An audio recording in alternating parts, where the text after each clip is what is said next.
نیکیوں کو حاصل کرنے میں، عمل کرنے میں جتنا ہو سکے اتنا آگے بڑھتے رہو، کامیابی تمہارے قدم چومے گی۔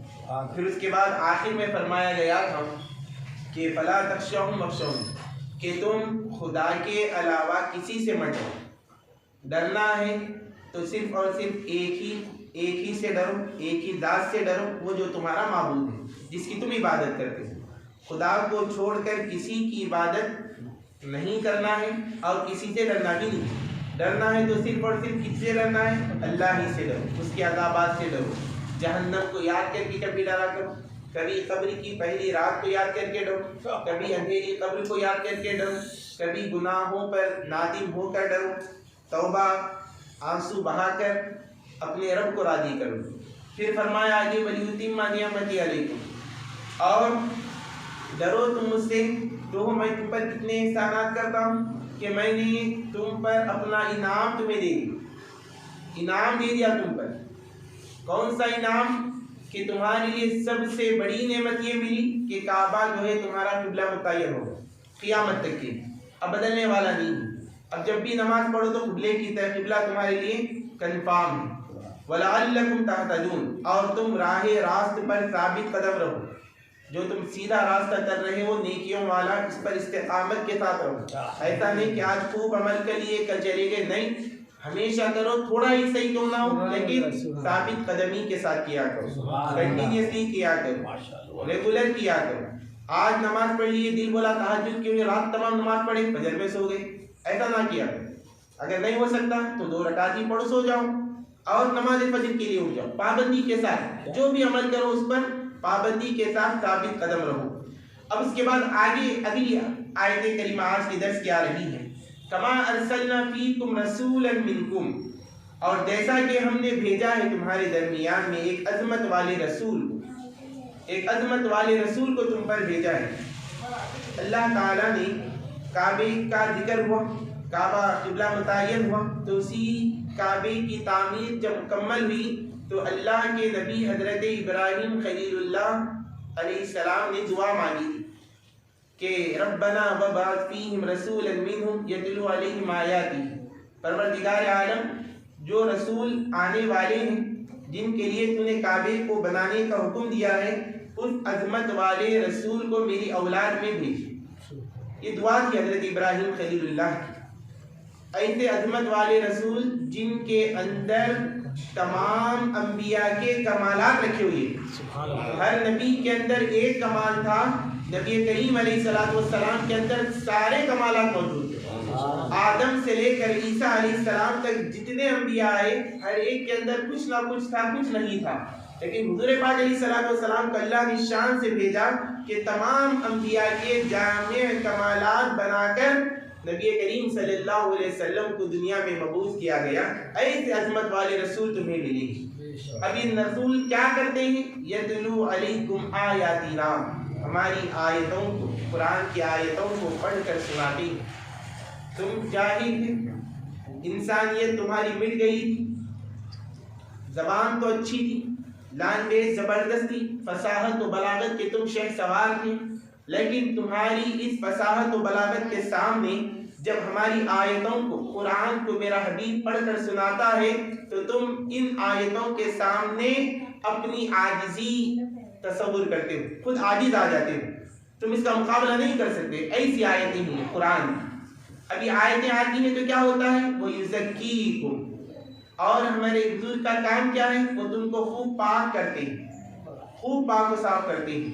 وَيُعَلِّمُكُمُ الْكِتَابَ وَالْحِكْمَةَ، اور تم کو سکھاتے ہیں، کیا سکھاتے ہیں؟ کتاب اور حکمت والی باتیں سکھاتے ہیں۔ وَيُعَلِّمُكُمْ، اور وہ تمہیں سکھاتے ہیں مَا لَمْ تَكُونُوا تَعْلَمُونَ، وہ تمام چیزوں کو سکھاتے ہیں جن کو تم نہیں جانتے، تم جانتے ہی نہیں، علم کیا ہے تمہیں معلوم ہی نہیں تھا۔ حضور پاک صلی اللہ علیہ وسلم ایسی ایسی باتیں تمہیں بتاتے ہیں جن کے بارے میں نہ تمہاری عقل نے کبھی گمان کیا، نہ تمہارے سینے میں دل میں وہ باتیں آئی، ایسی ایسی باتیں حضور پاک علیہ السلام تمہیں سکھا دیتے ہیں۔ اب یہ آیت کریمہ کا ترجمہ ہو، اب آتے ہیں مفسرین کے پاس۔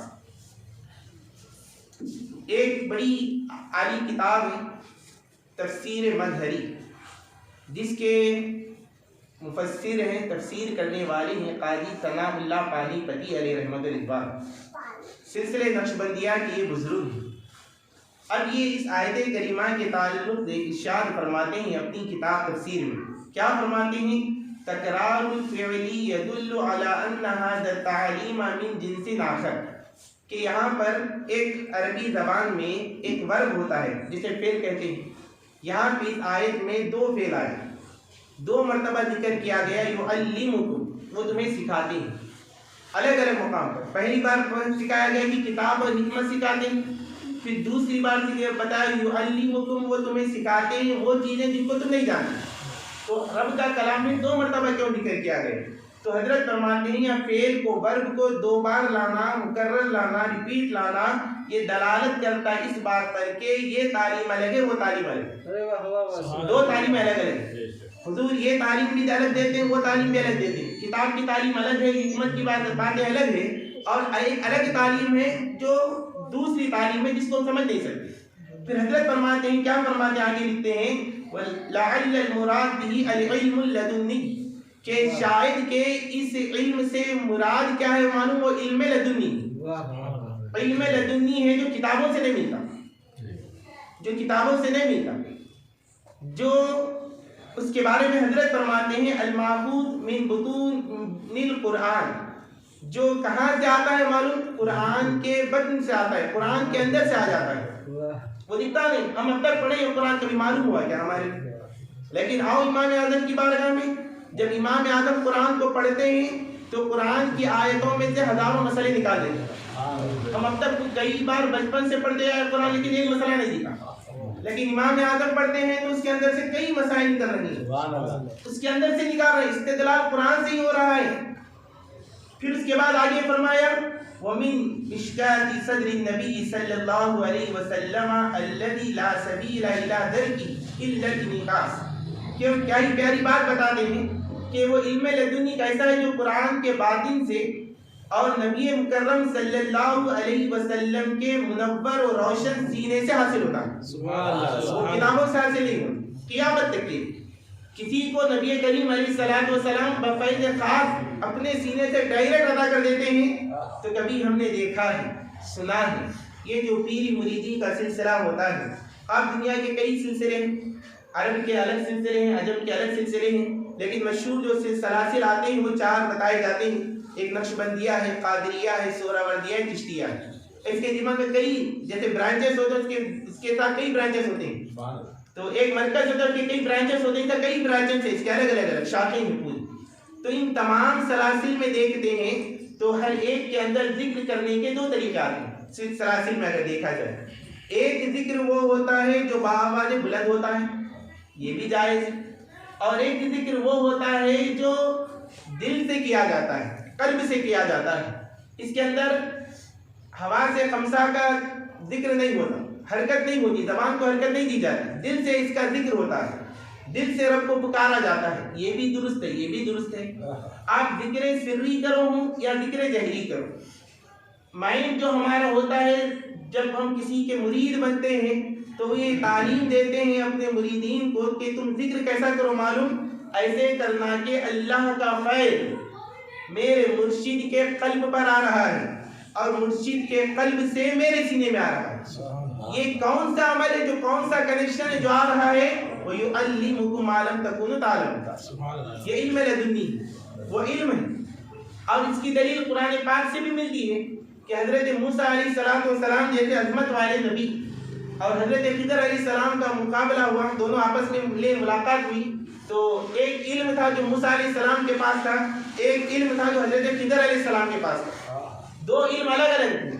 موسیٰ علیہ السلام کے پاس جو علم تھا اس کی کیفیات الگ تھی، حضرت خضر کے پاس جو علم تھا اس کی کیفیت الگ تھی۔ ایک مثال دے کر میں آپ کو آگے بڑھتا ہوں، تین واقعات کو پیش آئے تھے۔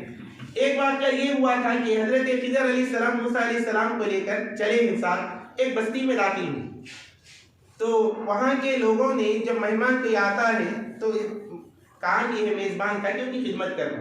انہوں نے ان کو پوچھ کر بھی نہیں دیکھا، بھوکا نہ کھلایا نہ پلایا، کچھ نہیں کیے۔ اب الٹا حضرت خضر علیہ السلام کیا کرے معلوم؟ وہاں ایک دیوار گر رہی تھی، اس دیوار کو تعمیر کرنا۔ تو موسیٰ علیہ السلام بولے کہ آپ نے یہ عمل کیوں کیا؟ کیوں کیا؟ یہ لوگ قدر ہی نہیں ہیں تو ان لوگ قدر ہی نہیں کرے گا، ان کے لیے ہیلپ کرنا ان کی۔ تو حضرت خضر علیہ السلام نے فرمایا کہ میں نے کہا تھا کہ تم نہیں سمجھتے، جو علم ہے تم نہیں سمجھتے، تو آپ جو ہے کہ آپ اس کو سمجھنے کی صلاحیت نہیں ہے، لہذا یہ اور بات ہے، آپ صبر نہیں کر سکتے، لم تستطیع علیہ صبرا، قرآن کی زبان یہ بتا دیا۔ پھر اس کے بعد اس کی حکمت بیان کی کہ میں وہ جو کام کیا تھا کس وجہ سے کیا تھا، اس میں حکمت یہ تھی کہ اس دیوار کے نیچے خزانہ تھا جو یتیم بچوں کا تھا، اگر وہ دیوار گر جاتی تو بچوں کا خزانہ دوسروں کو مل جاتا، تو میں نے جو بھی کیا یہ من جانب اللہ رب کے حکم سے کیا۔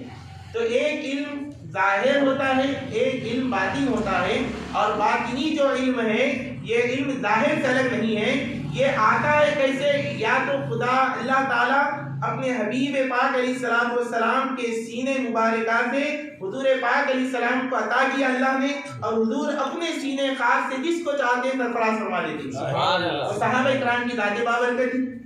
اور یا تو آج بھی یا تو ڈائریکٹ حضور پاک علیہ السلام تعلیم دیتے ہیں، اور یا پھر انڈائریکٹ کا مطلب جو سلسلہ ہوتا ہے پیر اور پیر کے ذریعے سے، پیر ان کے پیر ان کے پیر ان کے پیر۔ پھر اس کے بعد یہ نعمتوں کا ذکر ہو کر آگے بیان کیا، فَاذْكُرُونِي أَذْكُرْكُمْ وَاشْكُرُوا لِي وَلَا تَكْفُرُونِ، کہ تم مجھے یاد کرو میں تمہارا ذکر کروں گا، یاد کروں گا، وَاشْكُرُوا لِي، اور تم میرا شکر ادا کیا کرو، وَلَا تَكْفُرُونَ، تم میری نافرمانی نہیں کرو۔ اب آیت کریمہ میں دو چیزیں بیان کی گئی، ایک ذکر ہے اور دوسرا شکر ہے۔ ذکر کہتے ہیں کس کو؟ اللہ کو یاد کرنا، کامن سی بات ہے۔ تو اللہ تعالیٰ نے ارشاد فرمایا کہ جو اتنے بڑے انعامات میں نے تم پر کیے ہیں، ان تمام انعامات کا نتیجہ کیا ہے، رزلٹ کیا ہے معلوم؟ خدا کو یاد کرنا، تمہارا کام یہی کہ اللہ کو یاد کرنا۔ اور اللہ تعالیٰ فرماتا ہے یاد کرنے کا طریقہ کیسا ہے معلوم؟ حدیث بخاری اور مسلم کی متفق علیہ حدیث پاک ہے، حضرت مفسرین اکرام نے اس کو ذکر کیا کہ نبی کریم صلی اللہ علیہ وسلم نے ارشاد فرمایا کہ اللہ فرماتا ہے انا عند ظن عبدی، کہ میں جو ہے میرے بندے کے گمان کے ساتھ ہوتا ہوں، اذا ذکرنی فإن ذکرنی فی نفسی ذکرتہ فی نفسی، کہ جب وہ مجھے یاد کرتا ہے تنہائی میں تو میں اس کو تنہائی میں یاد کرتا ہوں۔ پھر اس کے بعد جب وہ مجھے کسی جماعت کی شکل میں یاد کرتا ہے، گروپ کی شکل میں یاد کرتا ہے، پکارتا ہے رب کو، تو میں اس سے بہتر گروپ میں اس کو یاد کرتا ہوں۔ سبحان اللہ، سبحان اللہ۔ پھر آگے فرمایا اگر وہ مجھ سے تقرب الی شبر، اگر وہ مجھ سے ایک بالش میری طرف آگے بڑھتا ہے تو میں اس کی تقربت الیہ ذراعا، ایک گز آگے بڑھ جاتا ہوں۔ سبحان اللہ، سبحان اللہ۔ جب وہ میرے پاس ایک گز آگے بڑھتا ہے تو میں اس کے پاس جو ہے ایک قدم آگے بڑھ جاتا ہوں۔ سبحان اللہ۔ پھر اس کے بعد رب فرماتا ہے کہ اگر وہ چل کر میری طرف آئے تو میں دوڑتا ہوں۔ سبحان اللہ، سبحان اللہ، سبحان اللہ، سبحان اللہ، سبحان اللہ، سبحان اللہ۔ آمین، آمین۔ تو اب دیکھیے رب ہمارے پر کتنا کریم ہے، کتنا مہربان ہے۔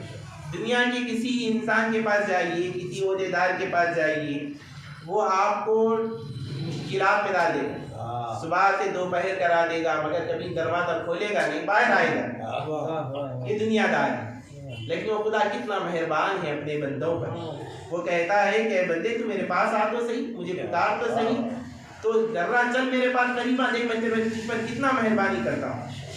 اور حضور پاک علیہ السلام نے ارشاد فرمایا کہ بندے تم رزق کی فکر مت کرو، کامل یقین رکھو اپنے پروردگار پر، اللہ تعالیٰ اس مقام سے تمہیں روزی پہنچائے گا جہاں تمہارا وہم و گمان بھی نہیں ہوگا۔ تم یہ نہیں سمجھتے کہ یار اس کے پاس کیا ملتا مجھے، تم اس کے اوپر کچھ امید ہی نہیں باندھے تھے، اللہ نے اس کے ذریعے سے تمہارے اندر اس سے بھی کئی گنا زیادہ اس مقام سے رزق دے دیتا ہے، رستے بنا دیتا ہے، اسباب بنا دیتا ہے کہ تم میں اس کا گمان بھی نہیں ہونے کا۔ آؤ حضرت شیخ الاسلام بانی جامع نظامیہ کی بارگاہ میں، کیسا ایمان آپ کا تھا، عشق کیسا تھا، محبت کیسی، یقین کیسا تھا رب پر۔ گورنمنٹ جاب کے لیے کیا نہیں کرتے صاحب، آج کل گورنمنٹ جاب کے لیے کیا نہیں کیا جاتا، لیکن حضرت شیخ الاسلام بانی جامع نظامیہ علیہ رحمہ کا اتنا یقین تھا رب کی ذات پر، ایک پیپر آیا تھا آپ کے پاس کہ اس کو صرف آپ جو ہے نا ڈپلیکیٹ کاپی کرنا، یعنی اس کو اتارنا تھا جو ہے لیکن پیپر کون سا تھا؟ وہ سودی کاروبار کا تھا،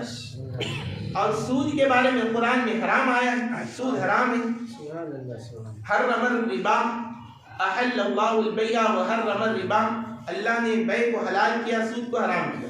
اب یقین کامل جب وہ کیسا ہوتا ہے، شیخ الاسلام نے اس جاب کو چھوڑ دیا، بولا کہ مجھے ضرورت ہی نہیں جہاں سودی لین دین کرنا پڑے، ضرورت ہی نہیں۔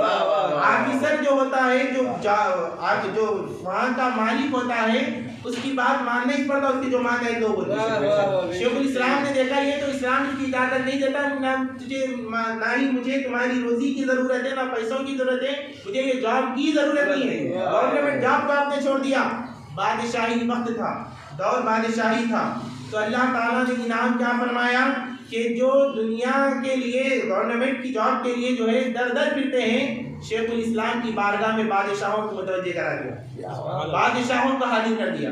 ایک بادشاہ نہیں بلکہ 3 پیڑھیاں جو ہے 3 پیڑھیاں جو شیخ الاسلام کی خدمت کرے، والد بیٹا پوترا، 3 پیڑھیوں کو حضرت شیخ الاسلام کی خدمت میں رکھ دیا گیا۔ تو میرے بزرگوں اور دوستوں، یقین کامل اللہ کی بارگاہ میں رکھو، ذکر اللہ کا کیا کرو، عادت ڈال لو۔